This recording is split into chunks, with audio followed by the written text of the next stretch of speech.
There's so much to childhood eye cancer. A child's life in sight, parents, adult survivors. Maybe our stories can't change the world, but we can add pieces to the puzzle to help complete the picture, raising awareness and empowering by shining a light on childhood eye cancer. This is the Ray of Hope.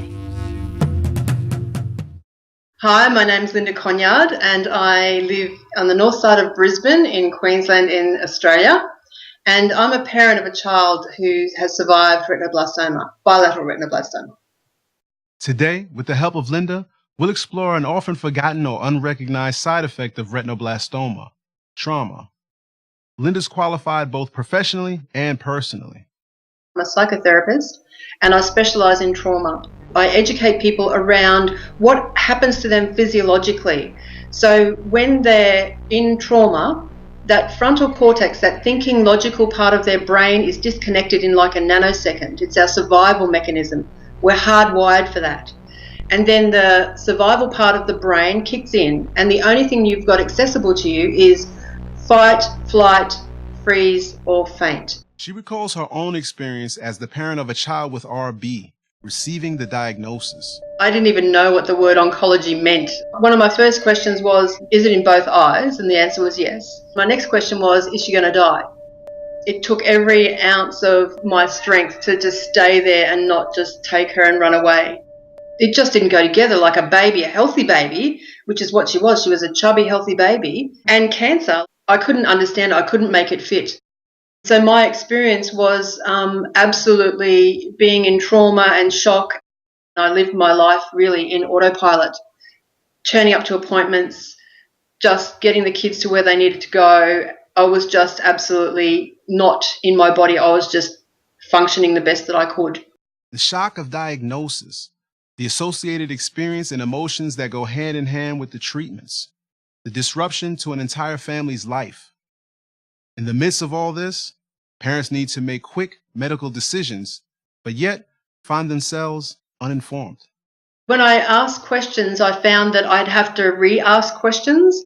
And if the doctor or the person I wasn't relating to didn't understand that, then it was difficult.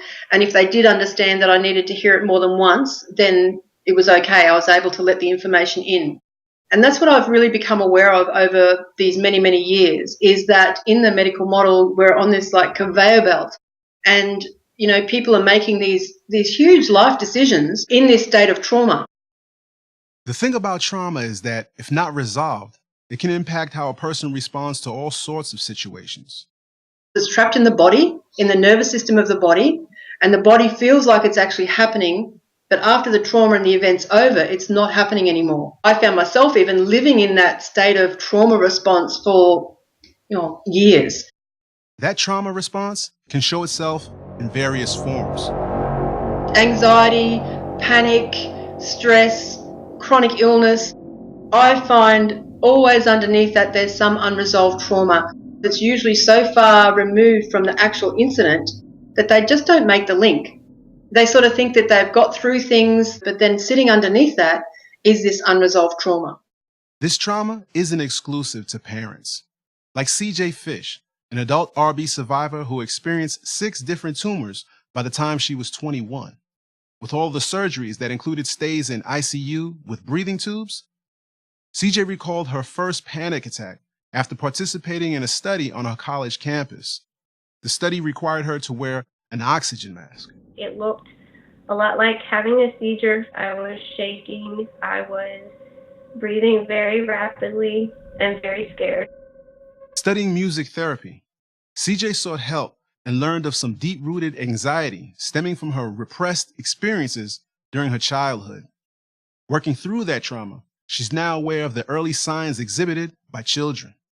My parents talk frequently of the nightmares, the horrible nightmares I had, and that is a huge clue. I just had to keep being strong. I had to keep facing the next thing. I had to keep going. I had to fight cancer. I had to get well. The medical model is built around battling the illness, in this case, the cancer. That's their focus. But there are times when those in the medical community have the chance to help ease the shock and emotional burden of hearing your child has cancer. This nurse, I'll never forget her name. Her name was Chrissy. And she just came out and she just sat next to me and she just gave me a hug. And I thought, well, I can do this. I can do it. So for me, that's like one of the things in this huge roller coaster that makes an impact, whether you're received in that gentle, understanding way or whether you come across the other not so pleasant side of the medical model. And I guess that's what's actually led me to what I do today. Linda's preparing to begin a PhD. She plans to further explore trauma and retinoblastoma. At some point, she hopes to gather stories to help shed more light on this very important topic. If you think you would want to participate in such a future study, feel free to send Linda an email at linda@rainbowatma.com.au. That's Linda at rainbowatma.com.au. Thanks to CJ Fish for sharing her experience. And to you, Linda, all the best to you and your family. And we look forward to the results of your future research. On behalf of the entire Reed family, we officially welcome you as a member of the Ray of Hope, shining a light on a rare childhood eye cancer. Supporting World Eye Cancer Hope, life in sight for every child. Donate at therayofhope.org. That's THERAEOFHOPE.org. Share the post and help us spread awareness. I'm Thomas Reed, and thanks for watching.